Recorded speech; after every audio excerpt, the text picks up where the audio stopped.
My name is Lydia Hartwell, and 3 hours ago, I found out what my boyfriend really does for a living. I'm sitting in my car outside our apartment right now, hands shaking so hard I can barely type. For 2 years, I thought Evan worked as a financial consultant for high net worth clients. He had the wardrobe, the business cards, the LinkedIn profile. He'd leave for client dinners in tailored suits and come home talking about risk exposure and portfolio diversification. I never questioned it. Why would I? The money was real. He paid half our rent on a luxury apartment, bought me a watch for my birthday, and already put down 30 grand for our wedding. Everything unraveled because of a simple mistake. Evan left his laptop open while he showered. I wasn't snooping. I just needed to check the weather, but his email was open to a message that froze my blood. Tomorrow's session is confirmed. Same rules as always. No marks above the neckline, no permanent damage. Wire transfer of $5,000 upon completion. My first thought was stupid and merciful, an affair. I wish that's all it was. I clicked on the sender's profile. Dr. Grace Ashford, a prominent surgeon. The email signature included something that made no sense. Member since 2019, Tier 3 access. My hands moved on their own. Search. His inbox was full of similar messages. Different women this time. Executives. Partners. Founders. Always the same format. Confirmations, rules, wire transfers ranging from 3,000 to 15,000. Then I saw the folder. Contracts. Each PDF was a detailed agreement, not for financial consulting. The terms were clinical and horrifying. Impact play, controlled suffocation, consensual non-consent scenarios. What these women were paying Evan to let them do to him. My stomach pitched. I realized the man I was about to marry had been selling something I didn't even have language for. I kept digging, even as every sane part of me screamed to stop. His browsing history led to a hidden site called Executive Experiences. It required a password. He'd saved it. When I logged in, I found his profile. The photos were artful and shadowed, face obscured, body displayed, in angles I'd never seen. Sophisticated, discreet, experienced in fulfilling executive needs. There were reviews, dozens, 5 stars, women describing in surgical detail what they'd done with my boyfriend, rating him like a restaurant. One review from last week, while I was visiting my aunt, made me run to the bathroom to dry heave. The shower stopped. Water dripped. He hummed our wedding song through the door, the one we'd picked for our first dance. I slammed windows closed and flicked to the weather like a guilty child. He came out in a towel, kissed my cheek, and smiled. "Working late again tonight, babe," he said. "Big client meeting. Should be home by midnight." I nodded because my mouth wouldn't work. He dressed in a black cocktail suit I used to love. Now I understood why he owned so many. He kissed me goodbye, told me he loved me, and left. I waited 5 minutes, grabbed my keys, and followed. He drove across town to the Ritz-Carlton. I watched him glide through the lobby like he owned it. The concierge greeted him by name. In my car, I pulled up his profile on Executive Experiences. Status: in session, unavailable. I stared at the revolving doors for 2 hours, breath fogging the glass, knuckles white on the steering wheel. When he finally emerged, he wasn't alone. A woman had her arm hooked through his, whispering something that made him laugh. I recognized her immediately. It was my mother. The world tilted 30 degrees and never corrected. My fingers went numb. I pressed my forehead to the steering wheel until the horn blared, jolting me back into my body. Through the windshield, I watched my mother, Patricia, the woman who taught me to iron napkins before company, the woman who wept at our engagement party, the woman who offered to pay for our honeymoon, float beside my boyfriend like a patron leaving a performance. They walked to a silver Mercedes. My mother handed him the valet ticket with practiced ease. He opened the door for her like a gentleman. She kissed his cheek before sliding in. He circled to the driver's side. They pulled away. I pulled out, 3 cars back, heart ricocheting against my ribs. They didn't go far. An upscale restaurant with a corner booth I knew my mother preferred for business dinners. Through the window, I watched them sit like regulars. My mother ordered wine with a flick of her wrist. They were comfortable, familiar. This wasn't their first time. My phone buzzed. A text from Evan. "Meeting's running long. Don't wait up. Love you." I muted my phone and kept watching. He touched her hand across the table. She laughed, her public laugh, the one she uses for donors and board chairs. my own mother, with my boyfriend, in plain sight. When they finally rose, the valet whisked the car around like choreography. I stepped out into the night air because the car had become too small to hold what I knew. As they drove off, I stood on the sidewalk under a buzzing street lamp, a daughter and an almost bride trying to hold two versions of reality at once, the one I'd lived in and the one I just saw. Back at our apartment, the rooms felt staged, props from a play that ran too long. The expensive sofa he'd insisted on, the suits lined up like soldiers, the jewelry box I'd never asked about. I couldn't sleep. I opened the laptop and went deeper, past horror into numbness. His profile had been active for 4 years, 2 before we met, 2 while we were together. There was a forum where clients compared providers. I found the thread about Evan, 63 replies. Worth every penny. Accommodating to special requests. Provides boyfriend experience with professional boundaries. The timestamp on the latest post, 11:47 p.m. Evan slid into bed beside me at 11:55 that night, smelling like an expensive jasmine and cedar perfume my mother wears to galas. I found a second email account, a clean ledger of negotiations and schedules, some clients going back years. 3 names made my skin crawl. Aunt Rachel, Frances, my mother's business partner, Denise, my boss. All 3 had RSVPs to our wedding. At 3:12 a.m., the door opened softly. Evan showered longer than usual, then slipped into bed, cold feet seeking my calves like always. "You awake, babe?" he whispered. I closed my eyes and counted the cracks in the ceiling until dawn. By morning I had a plan. Not a good one, not a safe one, but a plan. He made eggs like nothing had happened, humming the melody he'd hummed the night before in a different hotel bathroom. "Don't forget the cake tasting at 2, he said, setting a plate in front of me. "We can finally lock the flavor." "Right," I said, and wondered if he'd already locked 1,000 other things without me. He searched my face. "You okay? You seem off." "Just work," I lied. "A lot on my plate." "Maybe you need a vacation." He grinned. "Good thing Bora Bora is coming up." Our honeymoon. Paid for with money I now understood too well. I stood abruptly. "I need to go." "Lydia," he started, but I was already at the door. On the sidewalk, the winter sun made everything look sharper, crueler. I called Kevin, the one friend I trusted with the truth, and heard my voice come out like someone else's. "I need proof," I said. "Not for a court, for me." "For you," he echoed. "Or for the world." I didn't answer, because I already knew. I drove to Kevin's apartment because I couldn't trust my voice to stay steady if I stayed in the same rooms where Evan had practiced loving me. Kevin opened the door in gym shorts and a hoodie, blinking at the daylight like it had done something to him. "Hey," he said, and then he saw my face. "Okay, sit." I told him everything in clipped bursts. Emails, contracts, the site, the reviews, the hotel, my mother's hand on Evan's sleeve like it belonged there. Every time I said, "my mother," Kevin flinched like the word had sharp edges.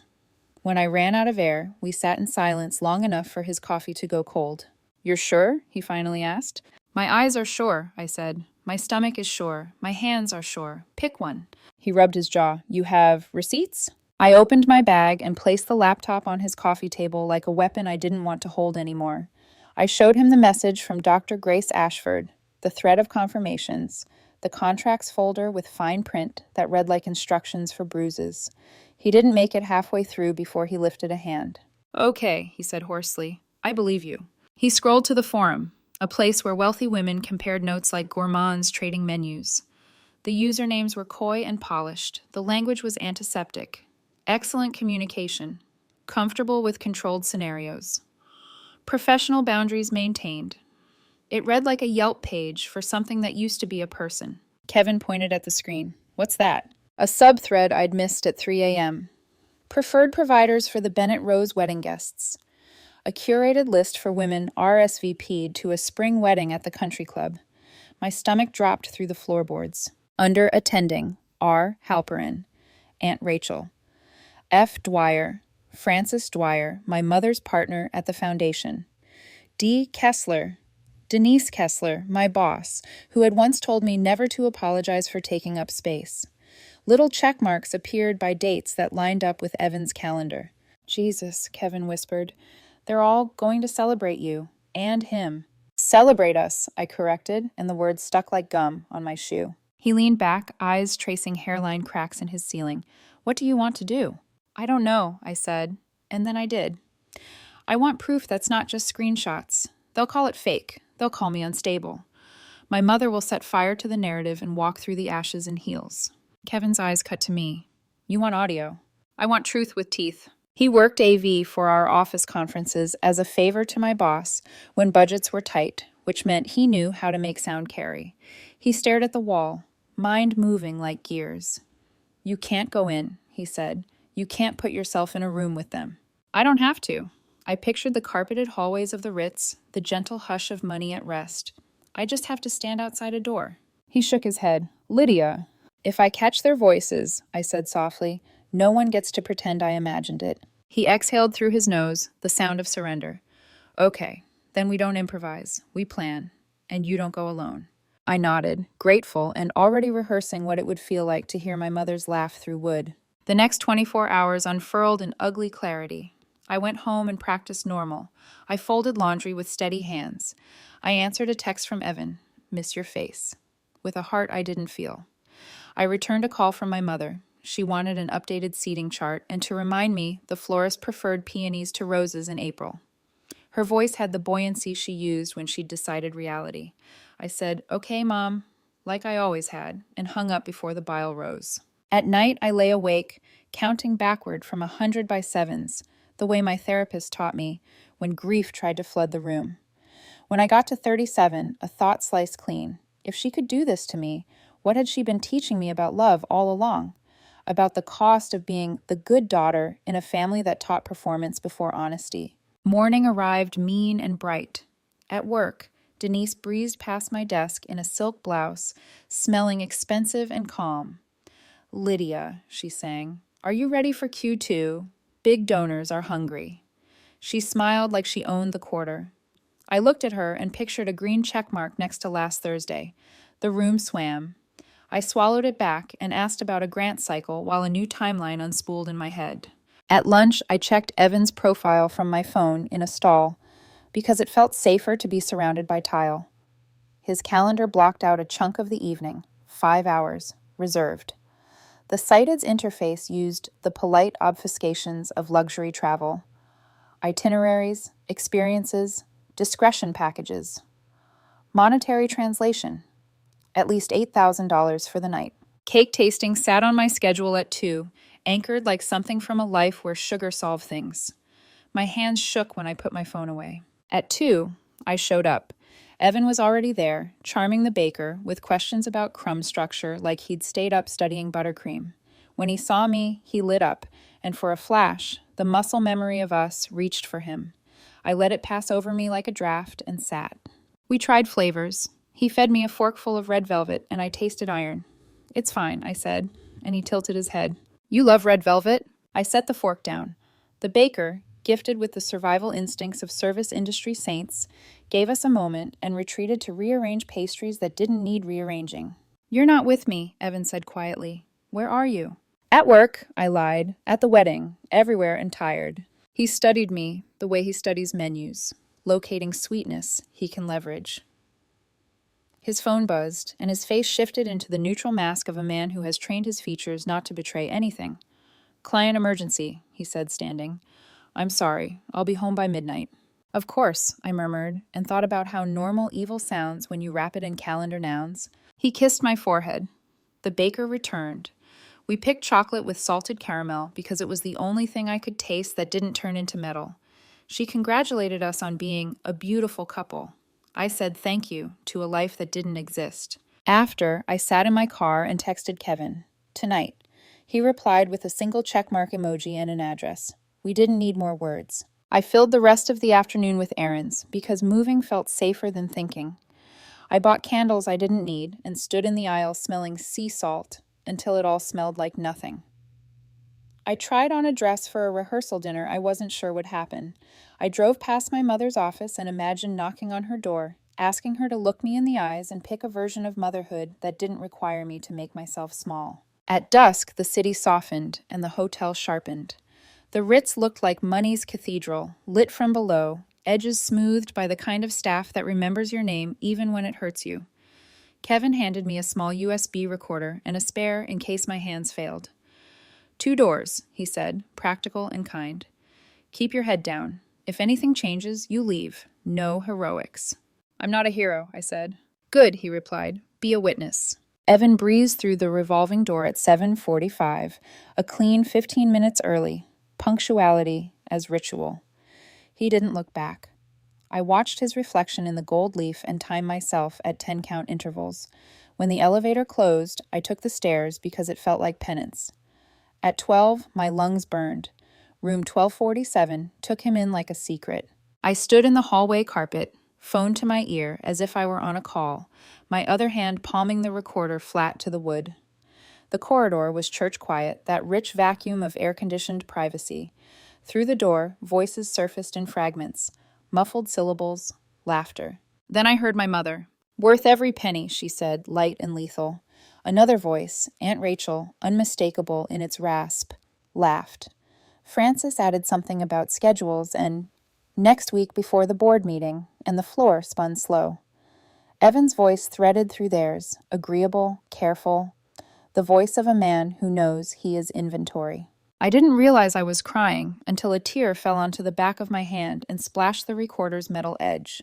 I adjusted the angle, anchored my arm against the frame, and became the thing Kevin told me to be. A witness. They talked about rules and boundaries, and then about me, the big day, her speech, how radiant she'll be. My name in their mouths sounded like a garnish. My mother's tone never broke. If anything, she softened when she said, my daughter, and I wanted to tear the carpet up with my hands. I stood there 20 minutes while the recorder harvested the worst garden I've ever grown. When I couldn't breathe right anymore, I walked, calmly, back to the stairwell and descended into the parking garage where the air tasted like rubber and truth.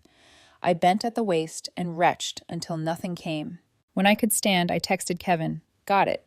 He replied, home, backups, tea. Tea. The word felt like a joke and a mercy. Back at his place, we transferred the file. We listened once, all the way through, no pauses, no comments. When it ended, Kevin scrubbed his face with both hands and said, this will burn down a room. It already burned down a life, I said, my voice somewhere I didn't recognize. The room deserves its turn. He looked at me carefully. You want to play it at the wedding? Yes. After who? My mother, I said, and for the first time all day, my throat unclenched. After her speech about honor. Kevin nodded once, like a soldier receiving orders he hates but understands. Then we planned for clean audio, no feedback, fail-safes, backups on backups. No one unplugs this truth. Outside his window, the city went on, cars stitching small lights through streets that had seen everything and forgiven nothing. I put my palms flat on his table to feel something solid and said, 2 weeks. 2 weeks, he echoed. I didn't sleep that night, but the shaking stopped. The next 2 weeks crawled forward, each day an act of pretending I didn't know what I knew. I woke up beside Evan, kissed him good morning, answered questions about color palettes and playlists, all while a flash drive holding the truth sat hidden beneath my jewelry box. Every time he said, I love you, I heard the echo of my mother's laughter through a hotel door. Our wedding was 14 days away. The bakery called to confirm delivery times. The florist texted about final arrangements. And my stomach ached like grief had taken up permanent residence. Kevin came by the apartment 3 days before the rehearsal dinner. He was calm in that deliberate way of his, the kind that usually meant disaster management. It's ready, he said, handing me a small black drive.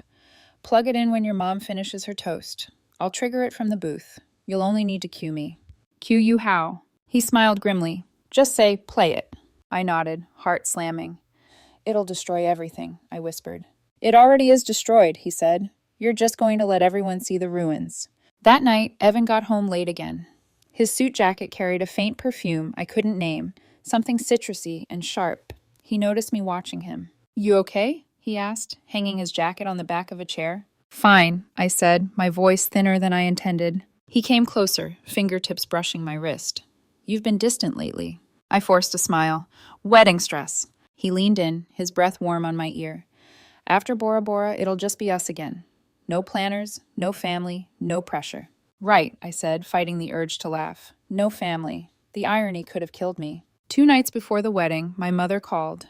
Lydia, darling, she began, her tone wrapped in silk. Just checking on last-minute details. You sound tired. Long week, I said, pacing the apartment. I can imagine. Remember to enjoy it, sweetheart. You only get married once. I bit back the words, not if you can help it. Instead, I said, thanks, Mom. I'll try.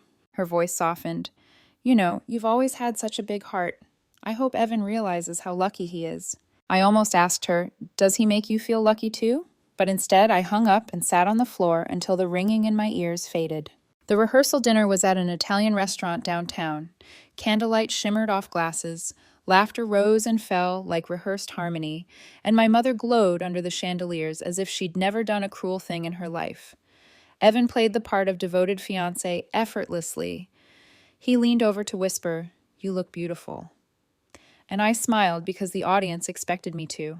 When my mother stood to give her speech, every eye in the room turned toward her. She began with a tremble of practiced emotion. "Watching my daughter find love has been the greatest joy of my life," she said, glancing at Evan with a smile I now recognized as ownership, not affection. "Evan, you've brought light into our family. You're like the son I never had." Kevin caught my gaze from the far end of the room. I could see it in his eyes, the anticipation, the fear, the understanding that when this curtain rose for real, there would be no intermission. When the dinner ended, Evan wrapped an arm around my waist, leading me outside into the cool night. "Tomorrow," he said softly. "Tomorrow," I echoed. We stood like that for a moment, two actors reciting their lines, waiting for the scene to end. That night, I didn't sleep. I walked through the apartment like a ghost, touching things I knew I'd never see the same way again. The framed engagement photo on the mantel, the invitation envelope stacked neatly by the door, the lace veil draped over a chair. Every piece of it was a lie, dressed as a future. At dawn, Evan stirred beside me. "You're awake," he murmured. "Couldn't sleep. Nervous?" I hesitated. Something like that. He smiled, eyes still closed. "You'll make a beautiful bride." He didn't see me watching him when he drifted back to sleep, his face peaceful, unburdened. I wondered if monsters know they're monsters when they dream. The day of the wedding arrived heavy with humidity, the sky a dull gray canvas. My mother called again to confirm the photographer's schedule. "Don't forget, darling," she said. "Smile when you walk down the aisle. Everyone's watching." I looked at my reflection in the mirror, the woman in white with eyes like broken glass, and thought, good, let them watch. The ceremony passed in fragments. Vows I didn't mean, applause I didn't hear, a kiss that tasted like goodbye. At the reception, the ballroom shimmered with light and champagne laughter. Tables overflowed with flowers and gold-rimmed plates. Evan held my hand tightly, the perfect husband in a picture-perfect story. And then my mother took the stage. She lifted her glass, her diamonds catching the light. "To my daughter," she began, voice smooth as silk, "to her kindness, her grace, and her future. May she always know how loved she is." My throat closed around the irony. Kevin, stationed by the sound booth, met my eyes. I nodded once. "Play it," I said. The speakers crackled. A hush fell over the crowd.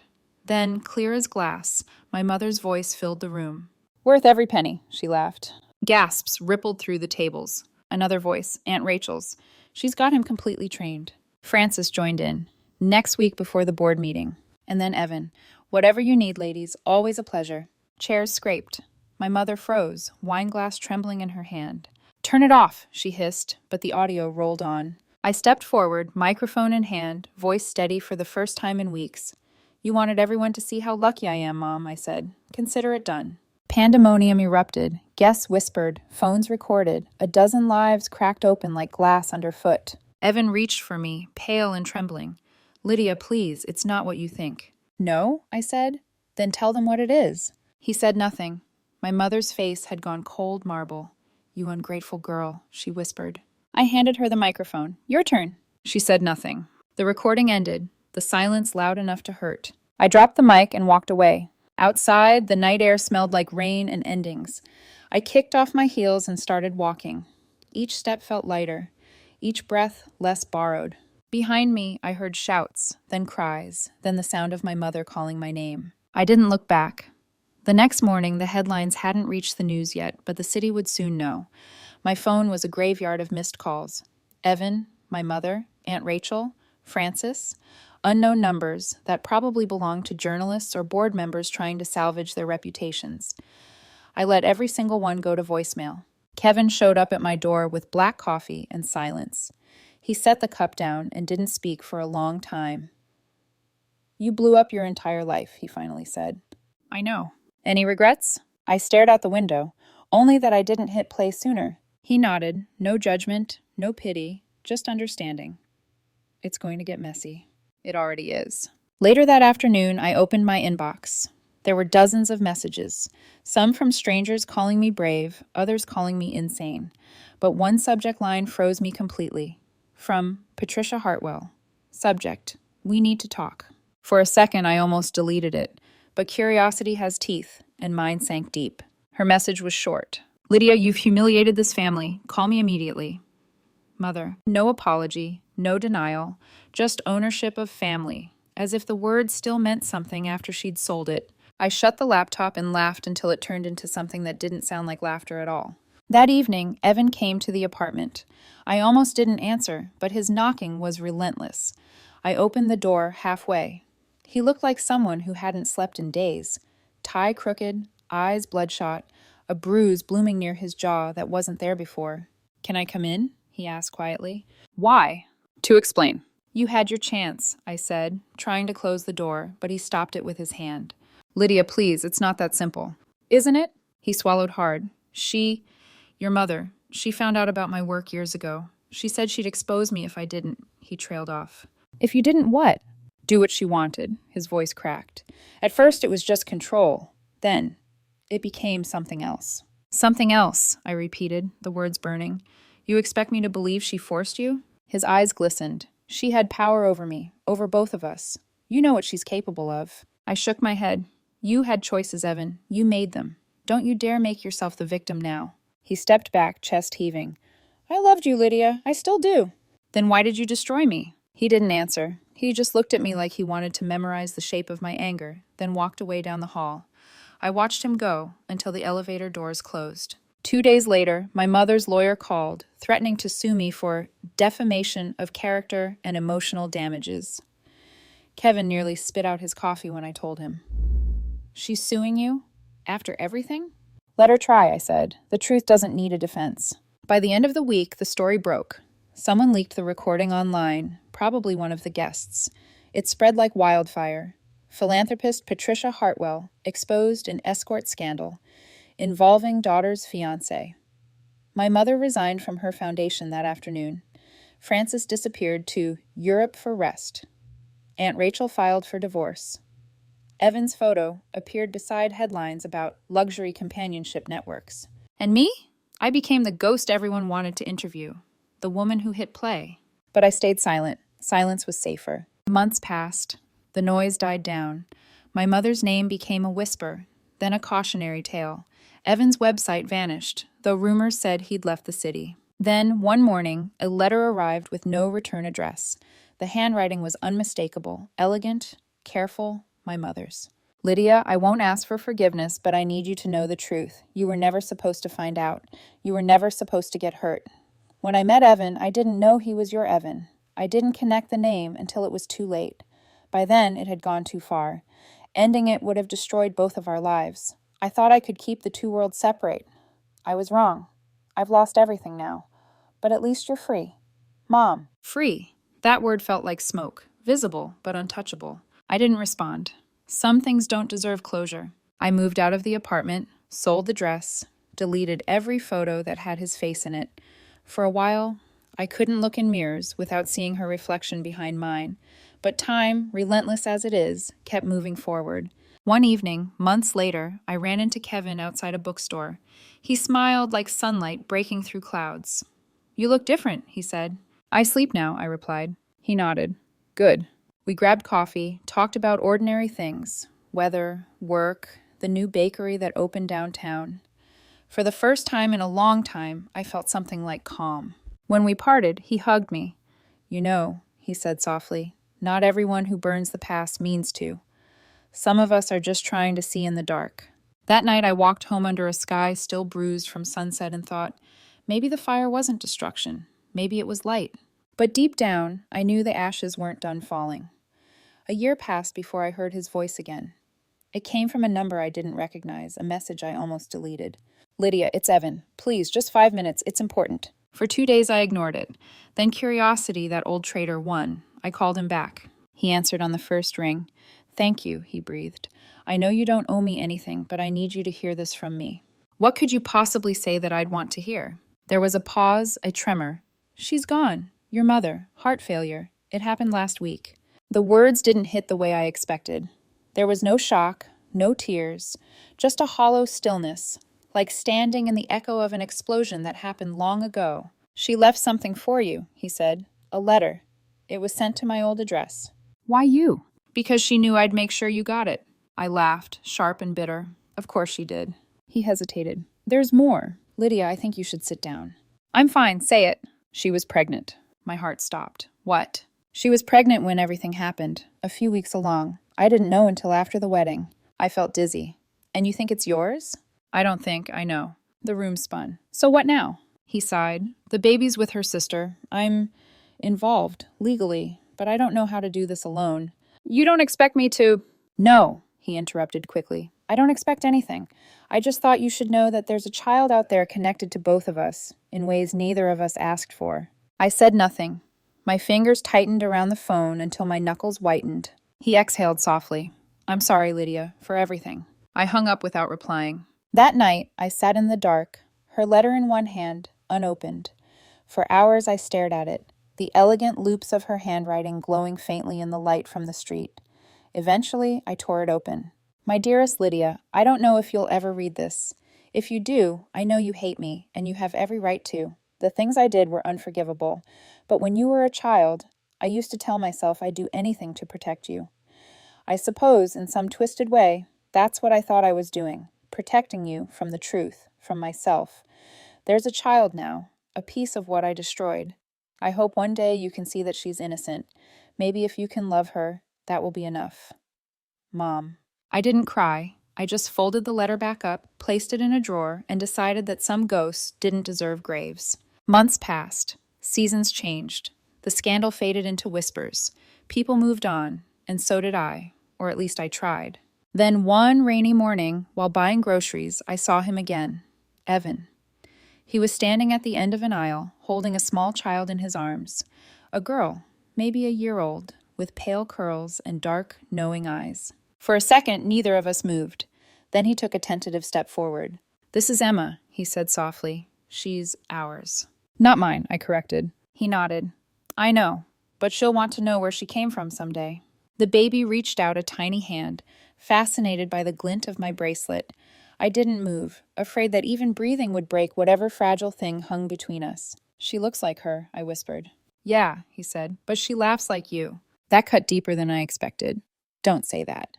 He smiled sadly. It's not an insult. We stood there in silence, the hum of fluorescent lights filling the space between us. Finally, I asked, Are you happy? He hesitated. I'm trying. I work at a counseling center now, for men getting out of that world, trying to do something good, I guess. Redemption, I said. Does it help? Sometimes. He glanced down at Emma, who had fallen asleep against his shoulder. She doesn't know any of it, Lydia. I'm going to make sure she never does. I nodded. Good. He shifted awkwardly. Would you? No, I said gently. Don't ask me to be part of this. I understand. As he turned to leave, I called out, Evan? He looked back. Don't repeat it, I said. The cycle, the lies, the control. End it with her. He nodded. I will. And then he was gone, the little girl's soft breathing fading down the aisle like the echo of something I almost became. That night, I dreamed of my mother's voice. Calm, composed, the way it was when she read bedtime stories. But instead of a fairy tale, she whispered, Free, Lydia, you're free. When I woke, the sky outside was pink with early dawn, the kind of color that makes you believe new beginnings are possible, even for the broken. I got dressed, grabbed my coat, and walked until the city turned quiet around me. In a park near the river, children were laughing, chasing pigeons. For the first time in months, the sound didn't hurt. I closed my eyes and let the wind carry it. Freedom wasn't peace yet, but it was a start. 5 years have passed since the night everything I knew caught fire. Time didn't heal it, not exactly. It just turned the flames into embers, still hot when touched, but manageable if you learned how to hold them. I live on the coast now, in a small house that smells like salt and paint. I teach art therapy at a women's shelter 3 days a week. Most of the women don't know who I am. Some probably recognize the name but pretend not to. I'm grateful for their silence. The world still spins, but I've learned to move with it instead of against it. Kevin visits sometimes. He got married last year. His wife Maya is the kind of person who listens with her eyes, not just her ears. When she first met me, she said quietly, "You're the woman who played the recording." Not an accusation, just recognition. "Yes," I said. "And did it help?" I thought about that for a long time before answering. "It stopped the bleeding. That's something." She smiled gently. "Sometimes that's enough." Evan and I never spoke again after that day in the grocery store, but 2 years ago, I received a postcard. No return address, just a photo of a little girl on a swing, curly hair flying, a scribbled note at the bottom. "Emma started school today. She's happy. Thank you for the reminder." I didn't write back, but I pinned the postcard to my wall, next to a painting I made of the ocean the day I moved here. It reminds me that closure doesn't always come with conversation. Sometimes it's just knowing that something good grew out of the wreckage. My mother's foundation was dissolved, her name quietly removed from the buildings she funded. But her scholarship program, one she started for single mothers years ago, still exists. I donate anonymously every year. It feels like balance, not forgiveness. Some nights I still dream about the wedding. The music, the applause, the moment before I said, "Play it." In the dream, I sometimes don't say it at all. I just walk away. But every time I wake, I know I'd do it again. Because lies rot everything they touch, and the truth, no matter how cruel, can't be buried forever. A few months ago, I met someone new. His name is Andrew. He's quiet, observant, kind in ways that don't announce themselves. The first time he saw the scars on my arm, the faint ones from where I gripped the door at the Ritz until my nails broke, he didn't ask how I got them. He just touched them lightly and said, "You must have held on tight to survive." And I laughed, because it was true. We take things slow. I told him once that love for me feels like learning to breathe underwater. Possible, but only with patience. He said, "Then I'll wait at the surface until you're ready." Some mornings I wake before dawn, step outside, and watch the horizon burn gold. The air tastes clean, honest. I think about everything that came before. The apartment, the laptop, the hotel, the microphone, the faces that once ruled my life, and I realize I'm not angry anymore. Not forgiving, just finished. I've learned that freedom isn't a single act of rebellion, it's a daily choice. To speak, to leave, to rebuild. When I look in the mirror now, I see someone who didn't just survive the collapse. She built something out of it, and maybe that's the real ending. Not the explosion, not the scandal, not even the silence after, but the quiet persistence of rebuilding, piece by piece, until your own reflection finally feels like home again. The girl who once whispered, "Play it," is gone. The woman who whispers, "Live," took her place.